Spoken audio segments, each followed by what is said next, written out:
कि वक्त आने दे बता देंगे तुझे आसमां, हम अभी से क्या बताएं क्या हमारे दिल में है। महकती रुख को गुलाब कर देंगे, हम इस बात सबका हिसाब कर देंगे और रहने दे पैमाने के अंदर ही साकी, वरना एक बूंद से शहर का पानी खराब कर देंगे। तो जो आप जैसे लोग बाबा साहब को क्या जो आप जैसे लोग ये कहते थे ना ये अंबेडकर क्या संविधान बनाएगा, उसने पूरी संविधान सभा का मुंह बंद कर दिया 2 साल 18 महीने 11 दिन में। जो आप जैसे लोग ये कहते थे साहब कांचीराम को कि इसके समाज के पास पैरों में चप्पल नहीं है, ये साला सीएम बनाने का सपने देख रहा है, उसने 4 बार सूबे की मुख्यमंत्री बना दी। और जिस बहन जी को आप कह रहे हैं कि बीजेपी के इशारों पे काम कर रही है, इस बार अगर सरकार बनने दो, तुम्हारा अस्तित्व ना खत्म हो जाए भारत से तो हमारा नाम बदल देना। भारत से अस्तित्व खत्म होने का क्या मतलब है? भारत से अस्तित्व जो इन जैसी आइडियोलॉजी वाले लोग हैं जिन्हें खुशी होती है कि बसपा हार रही है तो हम Rome was burning Nero was dancing, तो ये सोचते हैं कि तो हराते आप खुशी हमें हो है? नहीं, आपको खुशी मारते हो खुशी हमें हो, देखो यही तुम काटते हो खुशी हमें हो है, टिकट तुम बेचते हो खुशी हमें हो है। क्या देखो बहुत बढ़िया, इस बात का मैं समर्थन इस बारे में कर रहा हूँ कि आपके जो अंदर की आग थी वो निकल के आ गई कि माल तुम खाते हो। अबे आदत डाल लो बहुजन समाज के माल खाने की, वो दिन नहीं है जो भूखे पेट मर जाएगा। आदत डाल लो फॉर्च्यूनर में देखने की, आदत डाल लो उन्हें महलों में देखने की। और जो आप सोचते हो ये जो अत्याचार हो रहे हैं कौन देखे? क्यों अत्याचार दे आप सुनो तो कहाँ उत्तर प्रदेश में आप जब 4 बार बहन जी उत्तर प्रदेश की मुख्यमंत्री थी तब कितने अत्याचार हुए थे? आप जैसे ही लोग थे जो अखिलेश की सरकार बनवाने के लिए चंदू के साथ मिलकर बहन जी का जो विरोध कर रहे थे। और आप लोग सोचते हो कि मलाई, सुनो अभी तो ली अंगड़ाई है, आगे और लड़ाई है। और सुनिए बीजेपी से आप आपका प्यादा, आपका जो प्यादा है जिसे आप राजा बना रहे हो और जिसे आप कहते हो आपस में लड़ोगे, अबे हमारी लड़ाई नहीं है उससे। हमने क्या कहा? 5 बड़े पद बताइए किन किन पर हैं? मैं इस बारे में नहीं बात करूंगा आपसे। महसूस कर रहा हूं जिस दिन से बहन कुमारी मायावती उत्तर प्रदेश की मुख्यमंत्री बनी थी, और मैं प्राउड का विषय इस वजह से भी है कि जिस प्रांगण में मैं खड़ा हूं उस प्रांगण को बहुजन समाज पार्टी ने बनाया। जो तस्वीरें सपनों में आती थी और जो इतिहास में खो गई थी, उन सभी इतिहास से सभी नायकों को निकालकर बहुजन समाज पार्टी ने अपनी असली जगह दी है। लेकिन कह रहे हैं कि यहाँ तो पत्थरों में पैसा लगा दिया बहन जी ने। देखिए पत्थरों में पैसा तो जब से लग रहा है जब से सोमनाथ बना था, पत्थरों में पैसा तो जब से लग रहा है जब से राजघाट बना था, पत्थरों में तो पैसा जब से लग रहा है जब से यहाँ से 5 किलोमीटर दूर अक्षरधाम बना था। तो अगर आपको SC ST OBC के महापुरुषों और महानायकों के मूर्तियों को अगर पत्थरों में पैसा है तो मैं आपको बता दूं कि वक्त आने दे बता देंगे तुझे आसमां, हम अभी से क्या बताएं क्या हमारे दिल में है। कारवां कितने सर आगे चल रहा है कांचीराम जी का? देखिए जो कारवां है वो चलता रहेगा। देखिए ये ऐसा नहीं है कि जो कारवां है वो स्मूथ चले। राजनीतिक बहुत सारी चीज़ें होती है जिसमें बहुत अप डाउन चलता है। तो कारवां जो है, अगर आप सामाजिक कारवां की बात कर रहे हैं तो सामाजिक कारवां जो है वो अच्छा चल रहा है। लेकिन राजनीतिक कारवां थम सा गया है सर? नहीं, राजनीतिक कारवां अगर आप सोचते हैं कि बहुजन समाज पार्टी की वोट परसेंटेज अगर कम आई है तो राजनीतिक कारवां थम गया है, तो ये आपकी गलतफहमी है। देखिए बहुजनों के लिए, पिछड़े वर्ग के लिए और शोषितों के लिए कभी भी राजनीति इतनी आसान नहीं रही जितनी आसान आप लोग सोचते हैं। लेकिन कैडर कैंप नहीं हो रहे हैं, जो कार्यक्रम नहीं हो रहे हैं सड़क। देखिए कुछ लोगों का जो ठीक रहा है, कुछ लोगों की जो गलतियां हैं उससे कहीं ना कहीं मिशन मूवमेंट का नुकसान हुआ है, परंतु उसमें सुधार की जरूरत है और वो सुधार होगा। कुछ लोग कह रहे हैं कि बीएसपी राष्ट्रीय पार्टी नहीं रहेगी अगर इस चलती रही तो। देखिए मुझे नहीं पता कौन लोग ये बात, मुझे नहीं पता कि कौन लोग इस बारे में बोल रहे हैं कि राष्ट्रीय पार्टी नहीं रहेगी। आज तक राष्ट्रीय पार्टी, और मैं आपको बता दूं कि राष्ट्रीय पार्टी बनी रहेगी बहुजन समाज पार्टी। एक सीट है आपकी, एक सीट पे सुनिए, एक सीट है और एक सीट पे भी हम राष्ट्रीय पार्टी का हैसियत रखते हैं। और सुनो, नहीं कॉम्प्रोमाइज नहीं, सुनो आप लोग तो कल तक ये भी बोलते थे कि साहब कांचीराम एक काउंसलर नहीं जिता पाएगा।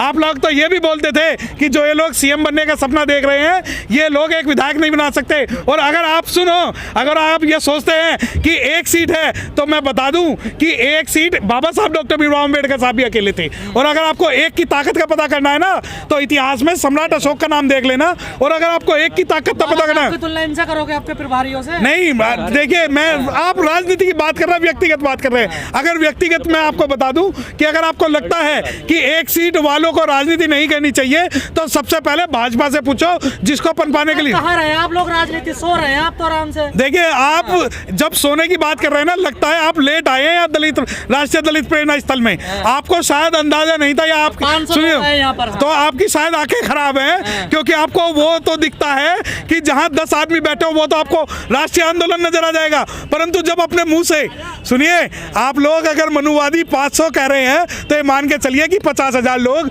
यहाँ पर मौजूद थे। मनुवादी आपके हाथी नहीं गणेश है नहीं, हमारा हाथ सुनिए, हमारा हाथी भी है, हमारा गणेश भी है, और जो हमें वोट देगा, जो हमें वोट देगा, सुनिए, जो राम की बात कर, देखिए आप हाथी की बात करते हैं, हाथी अगर हमें वोट देगा, हाथी हमारा। गणेश की बात करेंगे तो गणेश हमारा, और राम की बात करेंगे तो काशी राम हमारा, और अगर आप कहोगे कि बाबा कौन, तो बाबा साहब हमारे। तो हम तो वोट लेंगे, और अगर आपको लगता है कि आप हमें राजनीति सिखाएंगे तो ऐसा है, वो दिन नहीं है जब तुम टोना टोटका करके बहुजन समाज को कह देते थे, वो दिन नहीं है जब टोना टोटका करके बहुजन समाज को कह देते थे कि बाढ़ आ जाएगी अगर तुमने वोट डाल दी। तो बहुजन समाज राजनीति करना जानता है, और बहुत अच्छी तरीके से जानता है। वोट डाल तो रहा बीजेपी को, क्या दिक्कत है? और बहुत से लोग हैं जो डाल रहे हैं। अगर आप 1,20,00,000, अगर आपको 1,20,00,000 लोगों की वोट अगर उत्तर प्रदेश में नजर नहीं आ रही, तो आपको अपने राजनीतिक समीकरण ठीक करने की जरूरत है। बहुत बड़ी सफलता मिलेगी बीएसपी को 2022 में। अभी मिलेगी, नहीं मिली तो इसका मतलब तो ये है कि आज कांग्रेस खत्म हो गई तो इलेक्शन ना लड़े। इसका मतलब तो ये है, आपको तो जश्न मना रहे हैं, क्योंकि आपके तो मन की ये हो गई कि बहुजन जो भारत की एकमात्र राष्ट्रीय पार्टी है वो डाउन हो गई, आपको तो फील प्राउड हो रहा है। तो आरोप ये लगते हैं कि बीजेपी कार्यालय से आपके टिकट तय होते हैं। देखिए, जो सुनिए, जो सवाल आप जिस कार्यालय से पूछ के आते हैं, वो अगर आप बहुजनों से पूछते तो उसका जवाब मैं दे दूं।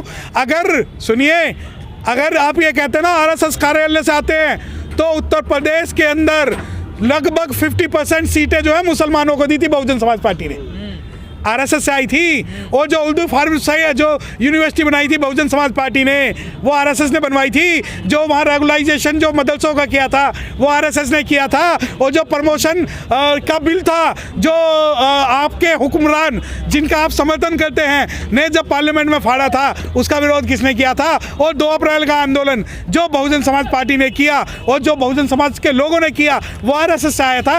आपको तो ये लगता है कि टिकट अगर आरएसएस से आ गई, तो देखिए, आप अगर ये सोचते हो कि तू इधर उधर की बात मत कर, ये बता कारवा लुटा कैसे, तो जो आपकी खुशी है कि बहुजन समाज पार्टी को किस बात का है? नहीं, मैं सुनिए, मैं बता रहा हूँ ना, जो खुशी आपके चेहरे पर है कि ये 1 वोट तक सिमट जाएंगे, वो 2024 में आपको वो जगह नहीं मिलेगी कि कहाँ आप अपना मुंह छुपाए। रही बात 3% पे, चाहे 1 पे आए, मैं आपको ये बताऊं कि अगर आप ये चाहते हो कि मैं पूरी की पूरी पार्टी की रूपरेखा आपको बता दूं, तो आपको मिल जाएगी। अगर आप चाहते हैं कि कोषाध्यक्ष कौन है, आप जाति पूछना चाहते हैं कि ब्राह्मण है, आप ये पूछना चाहते हैं कि मुस्लिमों को क्यों रहनुमाई दी, आप ये पूछना चाहते हैं कि पाल समाज को क्यों हमने अध्यक्ष बनाया, तो देखिए, जो ये बहुजन समाज है, बहुजन समाज के अंदर मुस्लिम भी होगा, ब्राह्मण भी होगा, क्षत्रिय भी होगा, जाट भी होगा, गुज्जर भी होगा, राजपूत भी होगा, साक्य भी होगा, कुशवाहा भी होगा। सबको जिसकी जितनी संख्या भारी, उसकी उतनी हिस्सेदारी बहुजन समाज पार्टी का नियम है। देखिए, 2 बातें हैं। मैं आपका सवाल नहीं समझ पा रहा हूँ। आप लीगल सवाल मुझसे पूछ रहे हैं या ऐसा दिल्ली में हो रहा है ये पूछ रहे हैं? दिल्ली में हो रहा सर, वो वकील है जो आरोपी है। देखिए, आरोपी वकील है। आप सबसे पहले जो दिल्ली की सरकार है, जिसकी आप लोग सोचते हैं कि वो अनुसूचित जाति की रहनुमाई करती है, दिल्ली के जो समाज कल्याण विभाग के मंत्री हैं, दिल्ली के अंदर जो राजनीतिक लोग हैं, आप उनसे इस बारे में अगर सवाल करें तो ज़्यादा अच्छा होगा। आप भी सर वकील है ना, पैरवी करते हैं आप भी एक समाज की। मैं तो उनकी भी पैरवी कर रहा हूँ जिनके ऊपर अत्याचार हुआ है। और मैं आपको बता दूं, आपके चैनल के माध्यम से बता रहा हूँ आपको, ओमदेव जी, इस लड़ाई को हम लड़ रहे हैं और इस लड़ाई को हम अंजाम तक पहुँचा के दिखाएंगे। सर दलित मूछ नहीं ले सकता, घोड़ी पर नहीं चढ़ सकता, अच्छे कपड़े नहीं पहन सकता और जो वर्मा भी नहीं लगा सकता। कहाँ देखिए जो ये राजनीतिक जो इस प्रकार के जो अत्याचार दिल्ली में हो रहे हैं, सबसे पहले ये सवाल जो है दिल्ली सरकार के उस स्वयं घोषित मुख्यमंत्री से पूछिए जो बाबा साहब का फोटो तो लगाता है लेकिन बाबा साहब के सपनों का भात बनाने नहीं देना चाहता। और जो ये अत्याचार हुआ है इसकी लड़ाई जो है लड़ी जा रही है। और दूसरी बात ये कि दिल्ली के अंदर ये अत्याचार, देखिए कुछ अत्याचार ऐसे जो आपके माध्यम से, बहुजन मीडिया के माध्यम से सामने आ जाते हैं, परंतु अधिकतर अत्याचारों तक हमारी जो लड़ाई है वो नहीं पहुंच पाती। तो पूरे भारत के अंदर ऐसी घटनाएं दिन प्रतिदिन हमें देखने को मिल रही है। देश की राजधानी दिल्ली है सर, यहाँ से घटना होंगी तो सर गाँव में क्या हाल होगा सर? दिल्ली में भी नहीं छोड़ा जाएगा, गांव में भी नहीं छोड़ा जाएगा। अगर छेड़ोगे तो छोड़ेंगे नहीं, तो भारत के जिस भी कोने में अत्याचार होगा उस कोने में हम जाकर लड़ाई लड़ेंगे।